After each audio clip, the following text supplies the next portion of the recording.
Boss ಎಲ್ಲರಿಗೂ ನಮಸ್ಕಾರ. Welcome back to Sagar Stories ಮಗ. ಟಾಪ್ 5 ಕ್ರಿಕೆಟಿಂಗ್ ಅಪ್ಡೇಟ್ಸ್ಗೆ ಸ್ವಾಗತ ಮಗ. ಮೊದಲನೇ ಅಪ್ಡೇಟು ಸರ್ಫರಾಜ್ ಖಾನ್ ರಿಲೇಟೆಡ್ ಬೇಜಾನ್ ಅಪ್ಡೇಟ್ಸ್ಗಳು ರೀಸೆಂಟಾಗಿ ಅಂತೂ ಬರ್ತಾ ಇದೆ. ಯಾಕಂದರೆ ಅವರು ಟೆಸ್ಟ್ ಡೆಬ್ಯೂ ಮಾಡ್ತಾ ಇದ್ದಂಗೆ ಮಸ್ತಾಗಿ ಆಡ್ತಾ ಇದ್ದಂಗೆ IPL ಕಣ್ಣು ಕೂಡ ಅವರ ಮೇಲೆ ಬಿದ್ದಿದೆ ಅಂತೆ. ನೆನೆ ಮೊನೆಯಲ್ಲ ಅಪ್ಡೇಟ್ ಬಂದಿದ್ದು KKR ಅವರು ಟಾರ್ಗೆಟ್ ಮಾಡೋ ಥರ ಕಾಣಿಸ್ತಾ ಇದೆ. KKRಗೆ ಎಂಟ್ರಿ ಕೊಡುವಂಥ ಸಾಧ್ಯತೆ ಇದೆ ಅಂತ. ಬಟ್ ಇವಾಗ CSK ಅವರು ಕೂಡ ಯೋಚನೆ ಮಾಡ್ತಿರಂತೆ, ನಾವು ಕೂಡ ತಗೊಂಡ್ರೆ ಏನು ಲಾಸ್ ಆಗಲ್ಲ ಗುರು, ಸರ್ಫರಾಜ್ ಖಾನ್ ಒಳ್ಳೆ ಬೊಂಬಾಟ್ ಆಟಗಾರ ಅಂತ ಅನ್ಕೊಂತ ಇದ್ದಾರಂತೆ.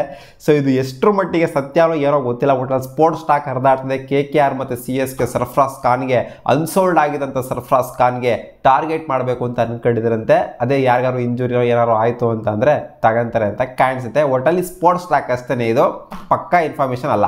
ಅಪ್ಡೇಟ್ ಬಿಟ್ಟು ವಿರಾಟ್ ಕೊಹ್ಲಿ ನಿನ್ನೆ ಅವರ ಮಗನ ಹೆಸರನ್ನ ಅಕಾಯ್ ಅಂತ ಅನೌನ್ಸ್ ಮಾಡಿದ್ದೇ ತಳಗುರು. ಸೋಷಿಯಲ್ ಮೀಡಿಯಾದಲ್ಲಿ ಎಲ್ಲ ಕಡೆಯಿಂದನೂ ಒಂದರಿಂದ ಒಂದು ಫೇಕ್ ಪ್ರೊಫೈಲ್ಸ್ಗಳು ಕ್ರಿಯೇಟ್ ಆಗೋಗ್ಬಿಟ್ಟಿದ್ದಾವೆ ಆಲ್ರೆಡಿ. ಅಕಾಯ್ ಕೊಹ್ಲಿ ಅಂತ.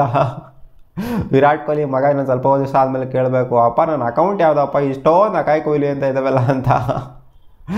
ಅಲಾಗರು ಈ ರೇಂಜಿಗೆ ಸೆನ್ಸೇಷನ್ ಕ್ರಿಯೇಟ್ ಆಗೋದು ಇನ್ನೂ ಅನೌನ್ಸ್ ಮಾಡಿ ಒಂದಿನೂ ಆಗಿಲ್ಲ. ಇನ್ನು ಆ ರೇಂಜಿಗೆ ಆ ಪಾರ್ಟಿ ಫೇಕ್ ಪ್ರೊಫೈಲ್ಗಳು ಕ್ರಿಯೇಟ್ ಆಗೋಗ್ಬಿಟ್ಟು ಇನ್ಫ್ಯಾಕ್ಟ್ 10K 20K ಫಾಲೋವರ್ಸ್ಗಳೆಲ್ಲ ಆಗೋಗ್ಬಿಟ್ಟಿದ್ರೆ ಆ ಪ್ರೊಫೈಲ್ಗಳಿಗೆ. ಏನು ಕರ್ಮಾಗುರು ಇದೆಲ್ಲ.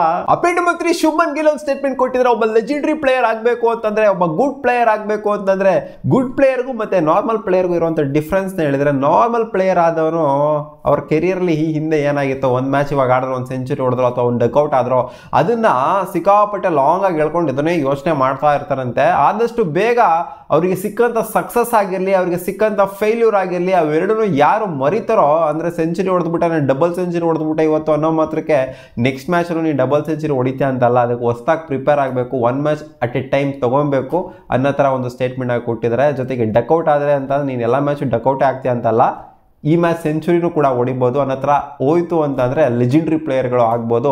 ಆದಷ್ಟು ಸಕ್ಸಸ್ನ ಮತ್ತು ಫೇಲ್ಯೂರ್ನ ಕ್ರಿಕೆಟಲ್ಲಿ ಮರೆಯೋರು ಲೆಜೆಂಡ್ರಿ ಪ್ಲೇಯರ್ ಆಗ್ತಾರೆ ಅಂತ ಹೇಳಿದ್ದಾರೆ. ಅದು ನಿಜ ಕೂಡ ಹೌದು. Update number 4 debut series full ಡೆಬ್ಯೂಟೆಂಟ್ಸ್ಗಳ ಸುರಿಮಳೆನೇ ಆಗೋಗ್ಬಿಟ್ಟಿದೆ. ಮತ್ತೊಂದು ಡೆಬ್ಯೂ ಆಗ್ತಾ ಇದೆ ಅಂತೆ, ಅದು ಆಕಾಶ್ ದೀಪ್ ಡೆಬ್ಯೂ ಮಾಡ್ತಾರೆ ಅಂತ ಅಪ್ಡೇಟು ಬರ್ತಾ ಇದೆ. ಟೀಮ್ ಇಂಡಿಯಾಗೆ 4ನೇ ಟೆಸ್ಟ್ ಮ್ಯಾಚ್ಗೆ 23ನೇ ತಾರೀಕು ನಡೀತಾ ಇರೋ ಇಂಡಿಯಾ ಇಂಗ್ಲೆಂಡ್ ಟೆಸ್ಟ್ ಮ್ಯಾಚ್ಗೆ ಡೆಬ್ಯೂ ಮಾಡ್ತಾರಂತೆ ಗುರು.